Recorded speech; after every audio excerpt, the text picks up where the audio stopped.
Raihan girlfriend নিয়ে ঘুরতে আসছে, এখন রাত থাকতে হবে। একটা রিসোর্টে আছে, এখানে রাত থাকা যায়। রায়হান গিয়ে রুম ভাড়া জিজ্ঞেস করলো। সিঙ্গেল রুম 2000 আর কাপল রুম 6000 টাকা। রায়হান ভাবলো কি দরকার কাপল রুম নিয়ে 6000 টাকা খরচ করার, একটা সিঙ্গেল রুম নিয়ে গার্লফ্রেন্ডকে উঠিয়ে দিবে। রাতে কোনো এক সময় টুপ করেও রুমে ঢুকে গেলেই হবে, 4000 টাকা বেঁচে যাবে। রায়হানের গার্লফ্রেন্ড একটা সিঙ্গেল রুম নিয়ে উঠে গেল, সারাদিন এদিক সেদিক ঘুরে সময় কাটালো। রাতে রায়হান টুপ করে গার্লফ্রেন্ডের রুমে ঢুকে পড়লো। না, রিসোর্টের কেউ মনে হয় টের পায়নি। আরাম করে দুইজনে রাত কাটালো। সকালে রায়হান বেরিয়ে গেল, বাইরে থেকে গেস্ট হিসেবে গার্লফ্রেন্ডের সাথে দেখা করতে আসলো। চেক আউট করার জন্য রায়হান কাউন্টারে গেল, রুমের ভাড়া আর 2000 টাকা দিল। ম্যানেজার একটা ভাউচার দিল, রায়হান চলে আসবে। এ সময় ম্যানেজার ডাকলো, স্যার আরেকটা বিল বাকি আছে। অবাক হয়ে রায়হান বলল, কিসের বিল? স্যার রুমের বিল 2000 ঠিক আছে, রুমের ভিতরে শুটিং হয়েছে তার বিল 10,000 টাকা। 10,000 দিয়ে ক্যাসেটটা নিয়ে যান স্যার। আপনারা রুমের মধ্যে ক্যামেরা লাগান? শুধুমাত্র সিঙ্গেল রুমে থাকে স্যার। রায়হান 10,000 টাকা দিয়ে ক্যাসেটটা নিল। ম্যানেজার হালকা হেসে বলল, কোনো চিন্তা করবেন না স্যার, আমরা শতভাগ বিশ্বস্ত। রায়হান কিছু না বলে চলে আসলো,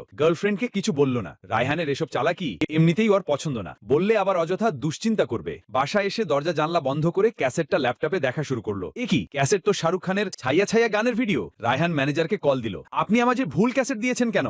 ভুল না স্যার, ক্যাসেট ঠিকই আছে। কোন রিসোর্টে রুমের ভিতরে ক্যামেরা থাকে না।